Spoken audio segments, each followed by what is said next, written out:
mga ka-Fixit, Defensive Driving Service Road Edition. Yan ay babahagi ko sa iyo ngayon in this episode of Fixit Dennis, fixing the way we drive.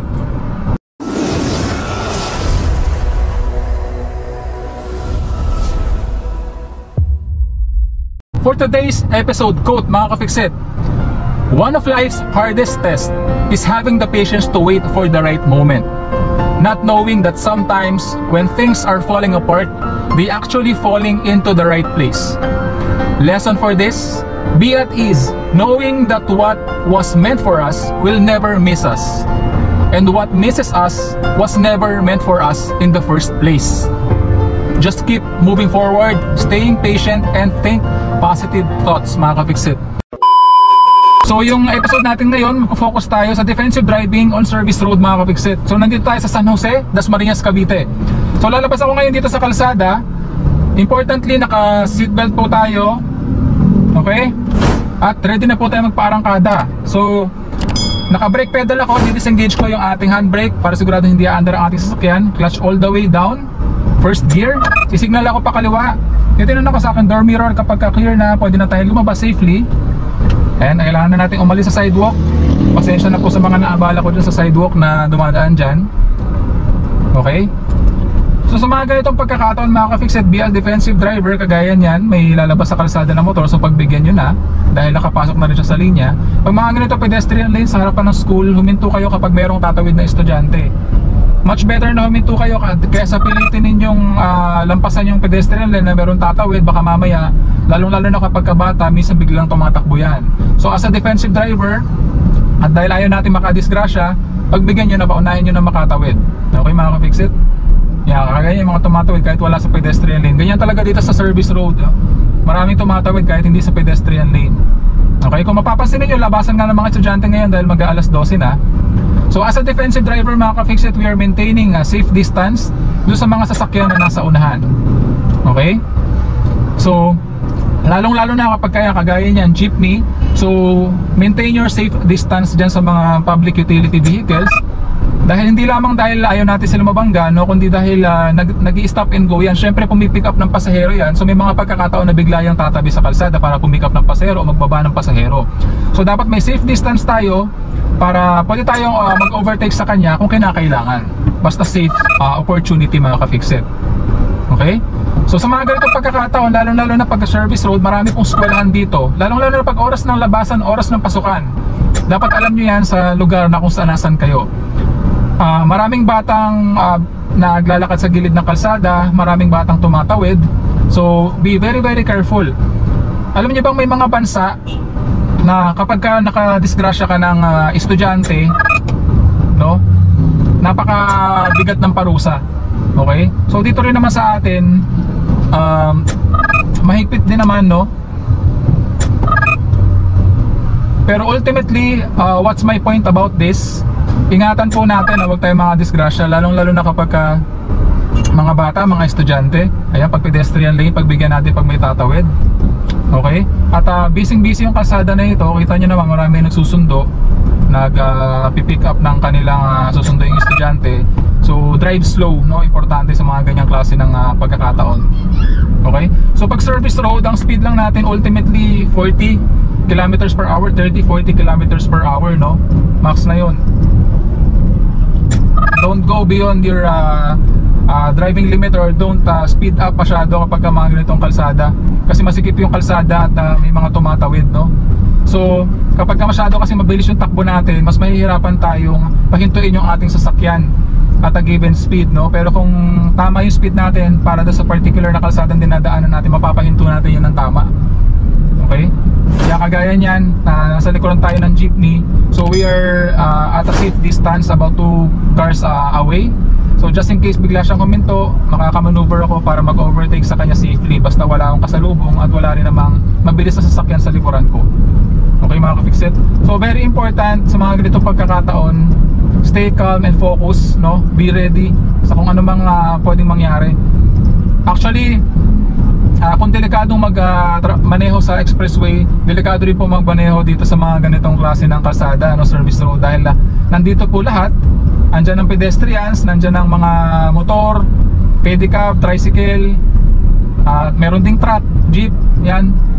Minsan nga may mga kalabaw dito, kambing, pusa, aso. Okay? So very careful when driving on this kind of situation and this type of roads, mga ka-fixed. Kagaya niyan, huminto siya. So signal ako pa kaliwa, overtake ako dahil alam kong safe opportunity.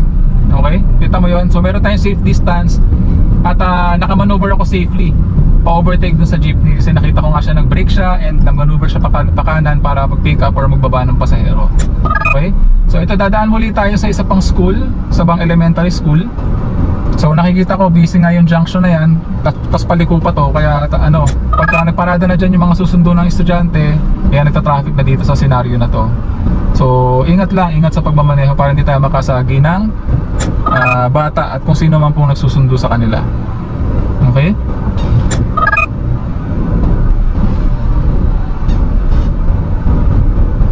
Ayan. Ganon din sa mga tricycle, public utility vehicle din yan, at may tendency yan na biglang tumabi, huminto para magbaba at mag-pick up ng pasahero. So keep your distance sa kanila, mga ka-fixed.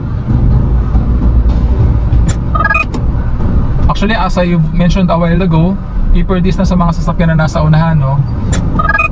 Kahit ano pa yan, pero ultimately pag public utility vehicle, medyo dagdagan mo yung distansya. Okay? Kasi minsan may mga public utility vehicle na hindi marunong mag-signal, bigla-bigla na lang yan pepreno at tatabi. So para hindi tayo masangkot sa isang aksidente, importante na meron tayong tamang distansya.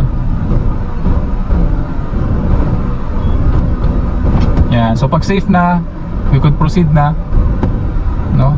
Yeah, marami talagang estudyante. Sinadya akong mag-drive dito ng ganitong oras para maipakita ko po sa inyo na as a defensive driver, mga ka-fixed, no? Hindi lamang natin iingatan yung buhay natin at yung ating sasakyan, kundi ganun din yung buhay ng mga pedestrian na nakakasalumuhan natin sa kalsada at yung iba pang mga sasakyan. Okay? Ito, kagaya nito, nakita ko sumignal siya pa kanan, so mabababa siya ng pasahero. So antayin na lang natin kasi hindi siya tumabi, pero kung tumabi siya, makaka-proceed tayo. So ganun naman talaga. Hayaan mo na, mga ka-fixed, okay lang yan kasi hindi naman magtatagal ng isang oras yan para magbaba ng pasahero. Usually 5 minutes, no? Wala pa nga yata 3 minutes yung pagbaba niya ng pasahero. So be patient lang kasi hindi naman kakaya ng masyadong malaking oras mo yan, no? Pagbigyan mo na, okay lang yan. Hindi mo naman siguro siya aawayan dahil lang doon sa nagbaba siya ng pasahero, no, nakaharang siya sa'yo. So kailangan mo unawain na kapag sa public road ka dumadaan, lalong-lalo na sa mga ganitong service road, marami kang may encounter na ganyan. Minsan din yung mga tricycle, may mga pagkakataon na nakatabi yan sa gilid ng kalsada, tapos bigla yung aarangkada lalabas, mag-U-turn without even signaling, at hindi man lang tumitingin sa likuran. So ilang beses na ako naka-encounter nun. So as a defensive driver, dapat handa ka sa mga ganong klase ng pagkakataon. Pag may nakatabi dyan na tricycle, i-assume mo na mayroong posibilidad na mangyari yun sa'yo, kaya be ready lang, be ready na para makapreno at be ready rin para bumusina. So sumignal na ako ng pakaliwa dahil papasok tayo dito sa park lane, a few meters away. So sumignal na ako ng pakaliwa para alam ng mga sasakyan sa likuran na tayo ay kakaliwa. So part din yan ng defensive driving. Kaya maigi na mayroong nagta-traffic dito at minamando niya yung traffic para maging safe lahat. Kaya pinag-unan niya tayo, mga ka-fixed. So tumitingin ako sa aking side mirror habang nagpo-proceed ako pa kaliwa. Kasi hindi natin masabi, mayroong mga motor na biglang overtake sa'yo para dumiretso, nakita na ng kakaliwa ka at nakasignal ka. So hindi natin maiiwasan na may mga ganun talagang rider or may mga ganung driver, no?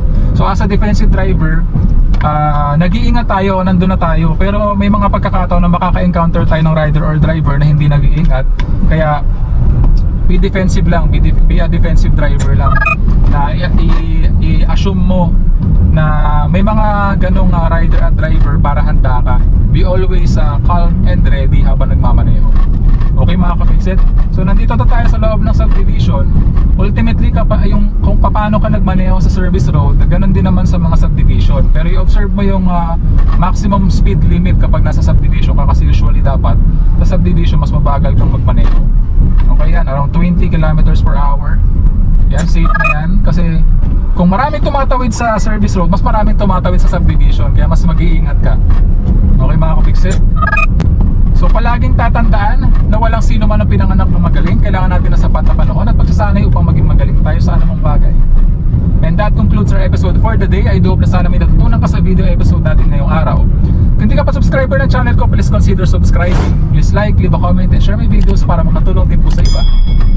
Please also follow me in my Fix It Dennis Facebook page and TikTok. Again, thank you for watching. Hanggang sa muli! Paalam!